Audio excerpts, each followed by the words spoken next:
ነው ይሄ ሁሉ በእኔ ላይ እየደረሰ ያለው? እኔ እኮ ትዬን ለማዳን ነበር የሞከርኩት። እውነቱን ለመግለጽ ብቻ ነበር የሞከርኩት። ግን ምላሹ ይሄው ከእናቴ ጋር ተለያየ። እናቴ እንደ ጠላት አየች። አንድም ቀን ደስ ተናግራኝ አታውቅም ነበር። ጭራሽ የሰው ልጅ ነሽ አለችኝ። የምር አንተ እንደዚህ እንዲሆን ትፈልጋለህ? አውቃለሁ የስጋ ልጇ ስላልሆንኩኝ ነው እንደዚህ ተናገረችኝ። በስተመጨረሻም የልቧን ተናገረች። ከሆዷ ስላልወጣው ነው አይደል? ብትወደኝና ደሜን እሷ ቢሆን ኖሮ ሌባ ብሆን እንኳን አታባረረኝም ነበር። አመንዝራ ብባል እንኳን ትመክረኛለች እንጂ አውጥታ አጥለኝም ነበር።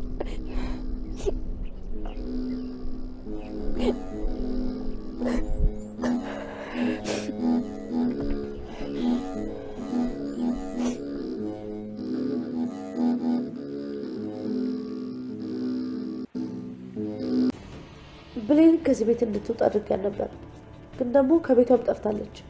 እና ጥሩ ነው። አይ አሁን ለሰላም የሚፈልጓት ወጥቷል።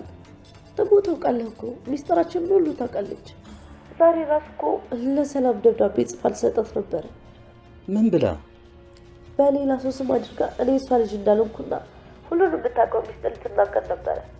ደግነቱ ግን ደብዳቤውን ሰላም ሳታነበው እኔ ደረስኩባት። እሺ ስለሱ አታስቢ። አሁን የት እንዳለች ታውቂያለሽ? አይ አላውቅም። ከእናቷ ጋር ተጣልታ ነው የወጣችው። በእርግጠኝነት ደግሞ እዚህ ሰፈር ነው የምትሆነው። እሺ እኔ ራሴ ፈልጌ ያገኛታለሁ። እሺ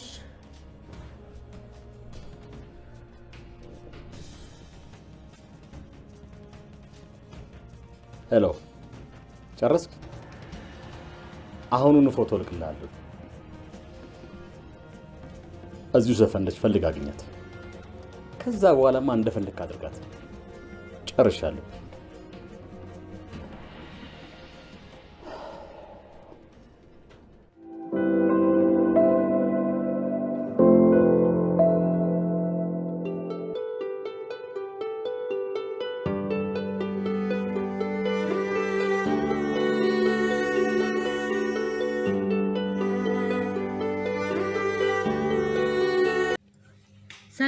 ሰላም ወደ ቻናሌ ቤተሰቦች እንዴት አላችሁልኝ? እንኳን ወደ እኔ ዩቲዩብ ቻናል በሰላም መጣችሁልኝ። ደህና ናችሁ ወይ? እኔ በጣም ደህና ነኝ፣ እግዚአብሔር ይመስገን። አደራ ድራማ እንግዲህ በክፍል 33 ላይ ሁሉም ነገር በጣም አስፈሪ ሆኗል። በተለይ ለብሌን ህይወት ከባዱን አባታለች። እንደ ዛሬ ብሌን አሳዝናኝ ራሱ አታውቅም። አንዳንዴ ዘመድ ሳይኖራችሁ ሲቀር የፈለገ ሰዎች ቢወዷችሁ ባዳ መሆናችሁን ቀን ጠብቀው ይነግሯቸዋል። ልክ ስታስከፏቸው ባዳ እንደሆናችሁ የነሱ ልጅ የነሱ ስጋ እንዳልሆናችሁ ይነግሯችሁና እንግዲህ ልክ እንደ ብሌን ባይተዋር ትሆናላችሁ። እና ብሌን በጣም ነበር ብታሳዝነው። እንግዲህ ለሰላም እውነቱን እናገራለሁ ብላ በተነሳችበት አላማ ላይ ሌላ እንቅፋት ብሌን ደርሶባታል።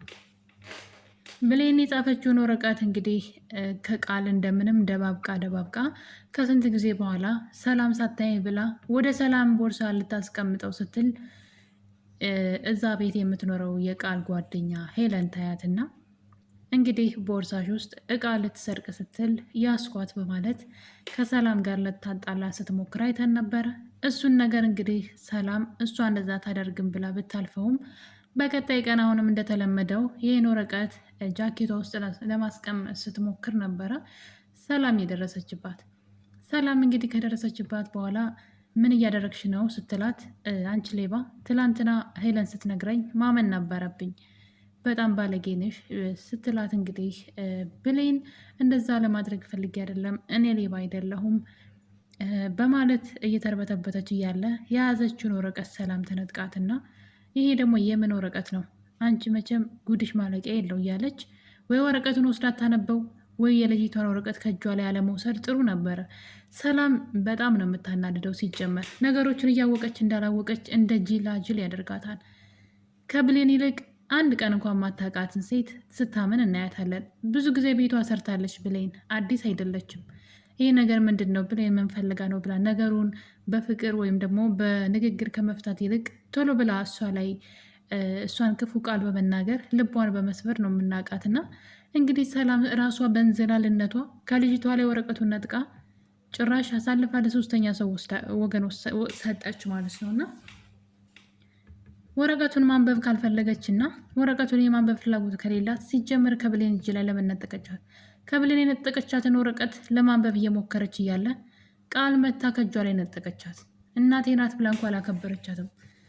እና ቃል ደግሞ ደብዳቤው የእሷ እንደሆነ ስለገባት ነው። እዚህ ቀደም ስትጽፍ ደንግጣ ብሌን እንግዲህ ከራሷ ውስጥ ይህን ወረቀት ስትጽፍ ድንገት ቃል ትገባባትና ብሌን ወረቀቱን ትደብቀዋለች። እናም በቢላ ሁሉ እያስፈራራች ነበረ። ወረቀቱን አምጪ ለኔ ያለዛ ገልሻለሁ ብላ ስታስፈራራት ብሌን ደግሞ አልሰጥም ብላ ነበረ። ድንገት ነው ዳግም ደርሶ ያዳናትና ከዛ እንግዲህ ብሌን ወረቀቱን በሌላ በመቀየር ወረቀቱን አስቀይሳ ነበረ። ቃል ድጋሚ እንዳትጠይቃት ስለ ወረቀቱ ሌላ ወረቀት አዘጋጅታ በመያዝ ቃል ደግሞ በድጋሚ ወረቀቱን ትነጥቃትና ስታየው እንግዲህ ስለ ዳግም ነው የጻፈችው። ዳግም እንደምትወደው ብቻ የፍቅር ደብዳቤ ነበር የጻፈችውና በዚህ ነገሩን አረሳስታ ቀን ጠብቃ ለሰላም ልትሰጣ ስትል ከአንዴም ሁለቴ ሊሳካላት አልቻለም። እና ከዚህ ምን እንደተማርኩ ታውቃላችሁ? አንዳንድ ሰዎች አሉ ልትረዷቸው ስትፈልጉ ችግር የሚሆኑባችሁ፣ ልክ እንደ ሰላም አይነት ሰው ማለት ነው። ስንት ነገር ከፊቷ እየተደረገ ቤቷ ውስጥ ብዙ ነገሮች እየጠፉ እያየች የማይመስል ነገር እየተደረገባት፣ ለምሳሌ ሄለን መታ እዛ ቤት ስትኖር ትኑር ብለው ማለት በቀላሉ ቃል ራሱ ከየት መጣች ብላ እንኳ አትጠይቅም እንዴ? ማን ያመጣት? ማን ያሳድጋት? እስኪ አሳዳጊዎቹ የት ናቸው ብላ እንኳ አትጠይቅም። ዝም ብላ የሚደረግባትን ድራማ ሁሉ አሜን ብላ ትቀበላለች። ወንድሟም ልጅ ተብዬዋም ሲሰሩባት የምታዩት የሰሩባትን ድራማ አይደለም። አሁን ለምሳሌ ሄለንን ከዚህ ቤት አስወጣት አለ የት አባቷ ዱርዬ ናት ምናምን ብሎ አቶ በኃይሉ ሲነሳ ቶሎ ብላ እንግዲህ ቃል በኃይሉ ብላ ትጮህበታለች። እና ንግግሯ ራሱ የሚደብር እንደሆነ የብልግና እንደሆነ ልክ እንዳልሆነ ሰላም ታውቃለች። ወዲያው ሀሳብ ውስጥ ታስቀይረው እንግዲህ ስለ እኔም ስለማመም ስለ አንተም ታውቃለች። እና ተወቃ ታዲያ እዛ ቤት ምን ትሰራለች? አያችኋ ምንድን ነው ብላ ሰላም መጠየቅ አትፈልግም። ሌላው ቀርቶ የአልማዝን አሁን ገድላለች እንግዲህ በእሷ ቤት ሞታለች። ነገር ግን ቃል ናት እንደዚህ እንድታደርጉሉ ያደረገቻት አይደለ? ለምንድን ነው የውሸት እናት ለብሌን ልታመጭ ቻለችበት ብላ ነገሩን አላጣራችም። ምንም ነገር በቃ ዝም ብላ አደባብሳ ነው የምታልፈው። እና ብሌን ላይ ሲሆን ግን እንዴት እንደምጠነክርባት እንዴት እንደምትቀያየርባት እና ቆም ብላ እንኳ እውነትን ማዳመጥ እራሱ አትፈልግም።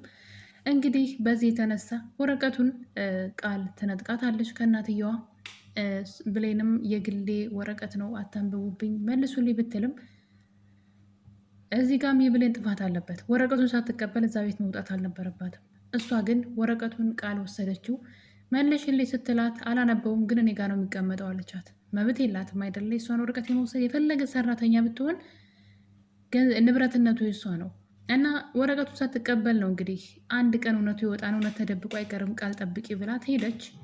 እንግዲህ እናትየዋ ደግሞ የሰላም ማለት ነው የቃል እናት ብሌንን አባረራት አለሁኝ ስትላት እናትየዋ ለምንድነው የምታባረሪው? እኔ እንጂ አንቺ አይደለችም ስልጣን ያለሽ የማባረር፣ በዛ ላይ ምን አጠፋች ብላ ስትከራከርላት አላየውም። ስታባረራት ዝም ብላ ነበር ያየችው። እና እንዴት በሰላም እንደተናደድኩባት እኔ አይለው ነው። ብቻ ልጇ ስለሆነች መሰለኝ ከእሷ ላይ የምትበረታባት። ነገር ግን የብሌን ነገር በጣም ነው ያሳዘነችኝ። ብቻ አንዳንዴ ባዳ ነው የሚባለው ነገር አንዳንዴ እውነት ነው እንዴ እስክትሉ ድረስ እንግዲህ ከመንገድ ላይ ወስዳ በህፃንነቷ ጀምራ ማለት ነው ያሳደገቻትን ብሌንን በቃ ልጇ በሏት። ለምሳሌ የወይዘሮ ገነት ልጅም ጠፍቷል አይደል ዳግም። ስለዚህ እሱስ የሚያሳድጉት ሰዎች ልክ እሷ እንደተናገረችው ንግግር ቢናገሩባት ልጇን አውተው ቢጥሉባት ምን ይሰማታል? እናት ናት አይደለም? እንዴት አንዲት እናት ይቺ ልጅ ምንም አይነት ዘመድ እንደሌላት እያወቀች ለእሷ ብላ ትምህርቷን ትታ ሰው ቤት ሰራተኛ ሁና እናቷን ለመርዳት የምትሞክር ልጅ ጥፋት ብታጠፋም እንደ እናት ተቆጥታ ለምን እንደዚህ ታደርጊያለሽ? ይህ አይጠቅምሽም፣ ይሄ ይጠቅምሻል ብላ ከመናገር ይልቅ በሚያስጠላ ሁኔታ የሰው ልጅ ናት ብላ አእምሮዋ ስትነካው ነው ያየሁትና እኔ የምሬ ነው የምላችሁና እንዴት መሄጃ እንዴት እንዳጣች ግን አይታችኋታል። ገነት በጣም ታሳዝናለች። እና ለምንድን ነው የምናስመስለው? ማለት ሰዎችን እንደምንወድ እናስመስላለን። እና ቀን ጠብቀን ግን እንጥላቸዋለን። እነዛን ሰዎች ቀን ሲጥላቸው እኛም አብረን እንጥላቸዋለን። እንወዳቸዋለን፣ እንሞትላቸዋለን የምንላቸውን ሰዎች እና ባዳ ነው የሚባለው ነገር እውነት መሆኑን ያየሁት አሁን ነው። ውሸት ነው። የፈለገ ቢንሰፈሰፉላችሁ ነፍሳችሁን ብትሰጧቸው ከባዳነታቸው ቀን ጠብቀው ያንን እናንተ የነሱ ልጆች የነሱ ደም የነሱ ስጋ አለመሆናችሁን ይነግሯችኋል። ልክ እንደ ገነት ምን ዋጋ አለው? ልባችሁን ከሰበሩት በኋላ ባይተዋር እንድትሆኑ ካደረጓችሁ በኋላ ይቅርታ ቢሏችሁ ምን ይጠቅማችኋል? ብሌን ይሄ ነገር ነው የገጠማት።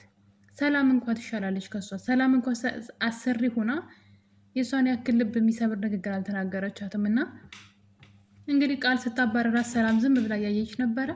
ከሄደች በኋላ ግን ምንኛ ነው ምናምን ብላ ልክ እንደ ማዘን ስትሆን እያየናት ነበረ። መጀመሪያውኑ ልጅቷ ከቤት የሚያስወጣ ጥፋት አላጠፋችም ነበር። ነገር ግን እንግዲህ ብሌን እውነቱ ይውጣ ቢለው መሰለኝ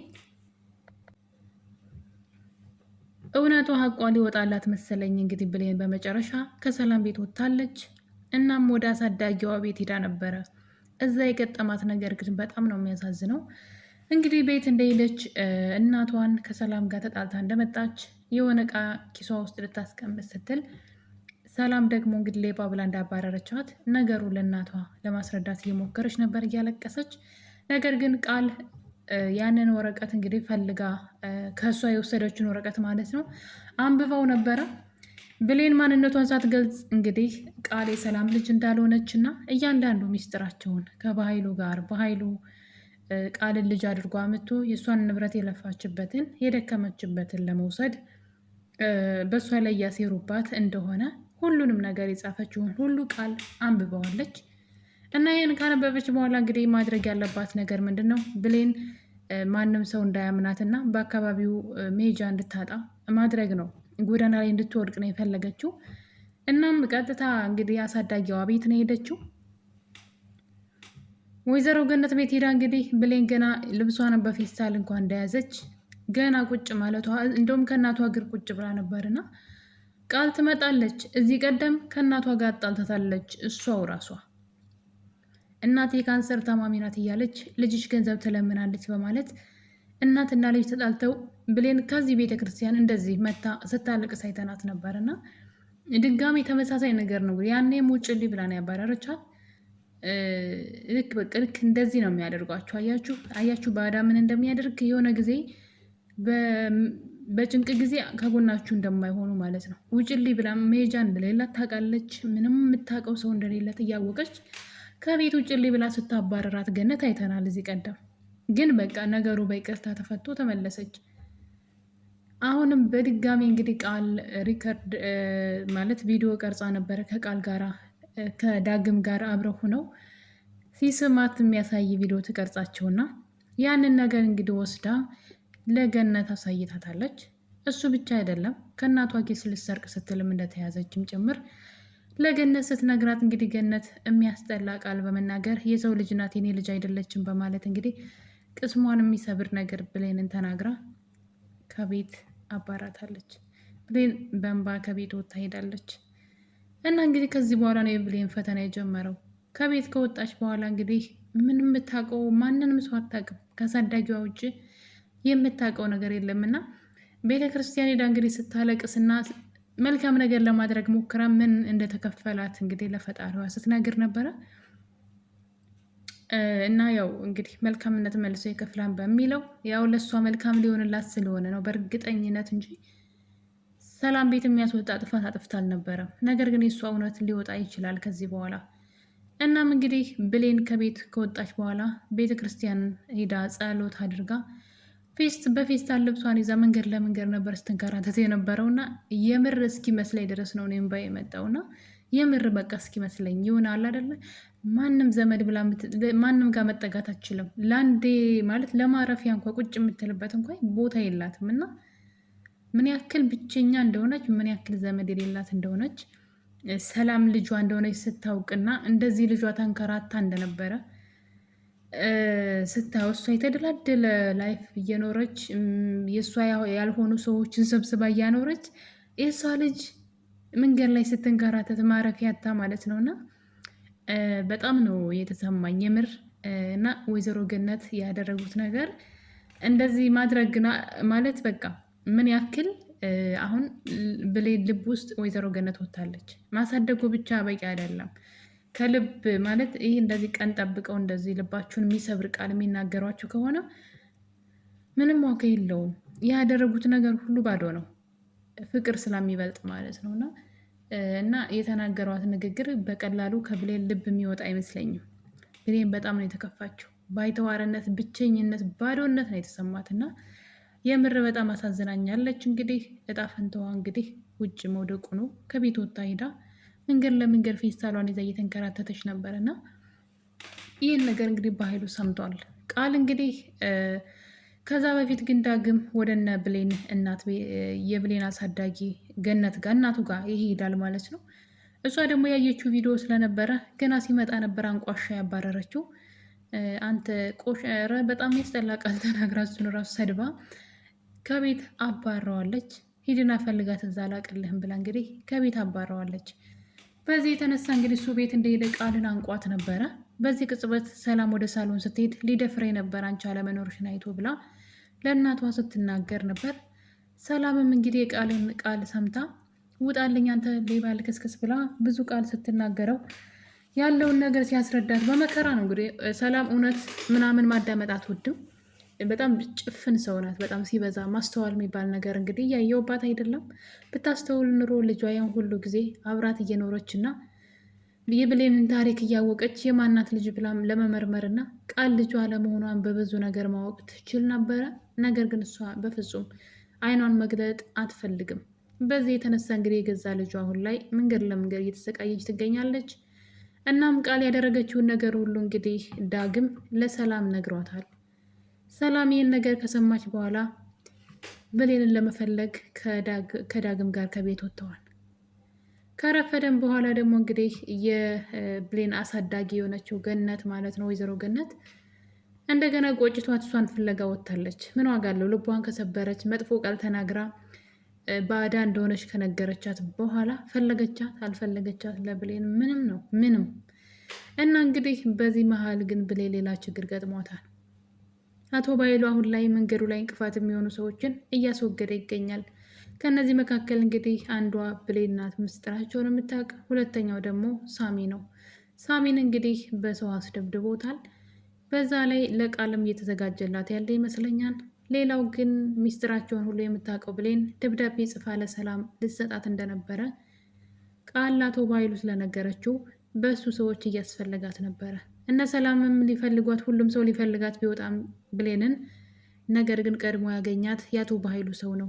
እናም እንግዲህ አንድ ጥግ ስር ተቀምጣ ብቻዋን እያዘነች ድንገት መቶ ሲያፍናት እያየን ነው። እንግዲህ ብሌን ከታፈነች ነገሮች ሁሉ ወደ ሌላ አቅጣጫ ፖሊስም ሊገባበት ይችላል ብዬ አስባለሁ። እና ውድ ቤተሰቦቼ እንግዲህ አደራ ክፍል 33 ላይ ምን ተማራችሁ? ምን እሳያችሁ? እውነት እንደዚህ ባይተዋርነት እንዲሰማን የሚያደርጉ ሰዎች፣ የሚወዱን የሚመስሉ ሰዎች ግን ልክ ነው ወይ? ማለት የትኛው ይበልጣል? የምር ከልብ መውደድ ከልብ ካልሆነ ግን ቀን ጠብቀው እንደዚህ እንግዲህ ክፉ ቃልን ተናግረው ልባችን ይሰብሩታል። እና ገነት ያደረገችው ነገር ልክ ነው? ብሌንስ ከዚህ በኋላ ለወይዘሮ ገነት ጥሩ እንደ በፊቱ እንደ እናት ትወዳታለች? ውስጧ ይቀበላታል?